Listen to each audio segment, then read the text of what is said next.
आज मैं हूँ जी स्टैंडबर्ग से एक आदमी से आपको मिलवाने के लिए। ये आदमी हैं जी 3 साल से इधर नर्सिंग में जॉब कर रहे हैं और अल्हम्दुलिल्लाह अच्छा पैसा कमा रहे हैं। इनसे बाकी सवालात हम करते हैं जी। तो थोड़ा सा अपना इंट्रो दे दें प्लीज़। हाँ जी, अस्सलाम वालेकुम जी। मेरा नाम एहसन गिल है और मैं जुलाई 2023 से जर्मनी में हूँ। और पहले तो मैं जो है ना एज असिस्टेंट नर्स इधर आया था, तो अब रजिस्टर्ड नर्स हूँ जर्मनी में। और मेरा ताल्लुक़ जो है वो इस्लामाबाद से है। तो आप जर्मनी में कैसे पता चला आपको और कैसे आए आप? बेसिकली मेरे कुछ कज़न्स हैं माल्टा में। माल्टा भी यूरोप में आता है। तो माल्टा में कुछ जो थी वो रिस्ट्रिक्शंस थी, बेसिकली काफ़ी सारी जो उन्होंने रिक्वायरमेंट्स बढ़ा दी थी नर्सेस के लिए।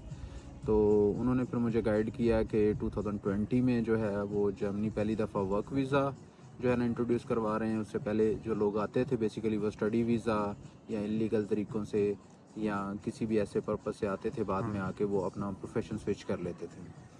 तो 2020 में इन्होंने जो है ना वो लीगली जो है ना नर्सेस को वर्क परमिट देना स्टार्ट किया था।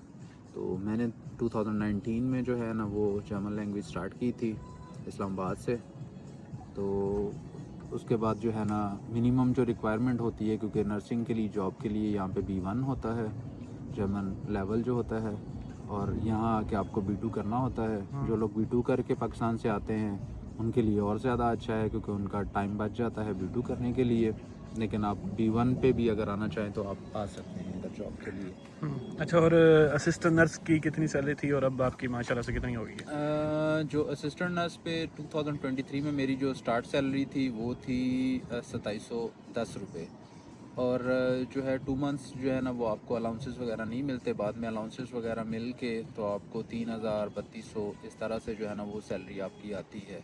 तो टैक्स वगैरह जो है वो रिडक्शन के बाद फिर जो है आपको 1900 2000 यूरो, कभी किसी मंथ में 2100 यूरो, इतनी सैलरी पर मंथ आपको मिलती ही मिलती है। और अब जो बेसिकली जब एनआरकैन आप पास कर लेते हैं, यहाँ पर रजिस्टर्ड हो जाते हैं, B2 का एग्ज़ाम आपका कंप्लीट हो गया, उसके बाद आपका जो है ना एक अनपासिंग एग्ज़ाम है वो आपने कंप्लीट कर लिया। वो क्योंकि नॉलेज बेस्ड होता है कि मेडिकल फील्ड की आपको जो है जर्मन लैंग्वेज में कितनी नॉलेज है। वो जब आप पास कर लेते हैं उसके बाद फिर डिसाइड होता है आपके एक्सपीरियंस पे। फॉर एग्जांपल मेरा जो एक्सपीरियंस था वो पाकिस्तान में मिनिमम 12 इयर्स का था, तो 3 इयर्स इधर हो गए। तो उसके हिसाब से आपका जो सैलरी स्केल यहाँ पे होता है वो सेट होता है। तो इसलिए मतलब सबकी डिफरेंट डिफरेंट होती हैं।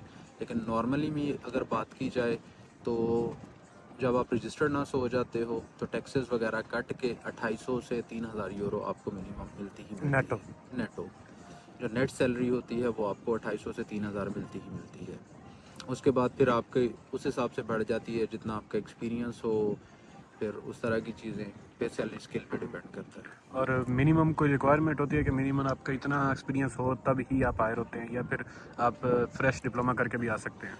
यहाँ के लिए जर्मनी के लिए कोई एक्सपीरियंस जो है ना वो नेसेसरी नहीं है। आप फ्रेश नर्सिंग के बाद फ़ौरन भी आप आ सकते हैं, उसका कोई इशू नहीं है। लेकिन ये है कि मतलब जिसका एक्सपीरियंस हो उसको उसका रिवार्ड मिलता ही मिलता है। ठीक है। अच्छा, तो आप बताएं कि आप एक्सपेक्टेशन क्या थी और रियलिटी में क्या मिला आपको? बेसिकली मैंने जर्मनी पे जितनी भी इंफॉर्मेशंस ली थी, जो मेरे जानने वाले यहाँ पे थे, जो मेरे एक तो दोस्त बीच में थे इधर, तो मतलब जो जो चीज़ें सुनी थी बेसिकली आने के बाद भी वैसा ही है, क्योंकि मैं पहले से रियलिटी से मतलब पहले से वाकिफ़ था इन चीज़ों से। कि कुछ लोग कहते हैं कि जी हम बाहर के मुल्क जाएंगे और हम जो है ना बस दरख्तों से पैसे तोड़ेंगे और बस पाकिस्तान भेजते जाएंगे। ऐसी चीज़ें नहीं होती। मतलब कोई भी कंट्री है, इवन इंग्लिश कंट्रीज़ ले लो या जर्मन कंट्री है या यूरोपियन कोई भी कंट्री है, यहाँ पे टैक्सेशन और ये चीज़ें होती हैं। लेकिन ये पहले से मेरे माइंड में थी, इसलिए मैं सेटिस्फाइड हूँ। तो मतलब अगर टैक्सेशन के बाद भी मतलब जितनी अमाउंट बच रही है, तो ये मतलब मेरे लिहाज से तो बहुत अच्छी एक अमाउंट है, बहुत अच्छी सैलरी है। कि कम अज़ कम भी अगर आप असिस्टेंट नर्स भी हो तो आपको 6 से 7 लाख पाकिस्तानी, अगर आप टैक्सेशन के बाद भी आपको मिल रहा है तो मतलब भी थोड़ा नहीं है। कुवैत वगैरह की निस्बत थोड़ा सा कम है, लेकिन उसका फिर जो है ना लॉन्ग टर्म और शॉर्ट टर्म बेनिफिट्स पे भी डिपेंड करता है। अब कुवैत में ये है कि आप भले 20 साल भी काम कर लो, आपको वहाँ पे कोई बेनिफिट नहीं, कोई रिटायरमेंट सिस्टम, کوئی ہیلتھ سسٹم، کوئی اسکولنگ بچوں کے لیے سسٹم، پھر کوئی نہ نیشنلٹی سسٹم، نہ پرماننٹ ریزیڈنسی سسٹم، مطلب اس طرح کی کوئی آپ کو فیسلٹیز نہیں ملتی یہاں پہ۔ اگر آپ ٹیکس پے کر رہے ہو تو آپ کو بہت سارے بینیفٹس ملتے ہیں، ہیلتھ ہو گئی، ایجوکیشن ہو گئی، پھر آپ کی اپنی جو ہے نا وہ سیکیورٹی ہو گئی، ہر چیز کی آپ مطلب سیکیور ہو یہاں پہ ہر لحاظ سے۔ تو آپ نئے آنے والے لوگوں کے لیے جو آنا چاہتے ہیں ان کو کیا میسج دیں گے؟ بیسیکلی جو ہے نئے آنے والے لوگ جب دیکھتے ہیں کہ جرمن لینگویج ہے، یہ ایک نئی چیز ہے، تو ہم نے شروع سے انگلش سیکھا ہوا ہے۔ بیسیکلی جس لیول کی ہم لوگوں نے وہاں پہ انگلش سیکھی ہوئی ہے، اس لیول کی تو انگلینڈ اور ان جگہوں پہ وہ نہیں چلتی۔ جب آپ نئے سرے سے اس کو امپروو کرنے کی کوشش کرتے ہو تو میرے حساب سے اس میں بھی منیمم سال ایک لگ جاتا ہے آئلس کے لیے یا او ای ٹی کے لیے اور ان چیزوں کے لیے، تو اتنا ہی ٹائم یا اس سے بھی منیمم ٹائم آپ جرمن لینگویج کے لیے مطلب لگاتے ہو تو آپ کا ہو جاتا ہے۔ بیسیکلی میرا ماننا ہے کہ کسی بھی چیز کو جب آپ ٹھیک کرنے کی کوشش کرتے ہو تو وہ مشکل ہوتا ہے، بجائے اس کے کہ کوئی آپ نئی چیز کو شروع کرو تو آپ کم ٹائم میں مطلب وہ چیزیں کر سکتے ہو، کیونکہ وہ آپ کے لیے ایک نئی چیز ہوتی ہے، ایک انٹرسٹ ڈیولپ ہوتا ہے اور آپ آگے جاتے ہو۔ تو موسٹلی ہمارے لوگ جو ہے نا وہ سوچتے ہیں کہ جی ہم جرمن لینگویج کریں گے، کیسے آئیں گے، کیا ہے کیا نہیں ہے۔ مطلب میرا جو ماننا ہے کہ آپ یہ چیزیں اگر پہلے سے سوچنا شروع ہو جاؤ گے تو پھر آپ کچھ نہیں کر سکتے۔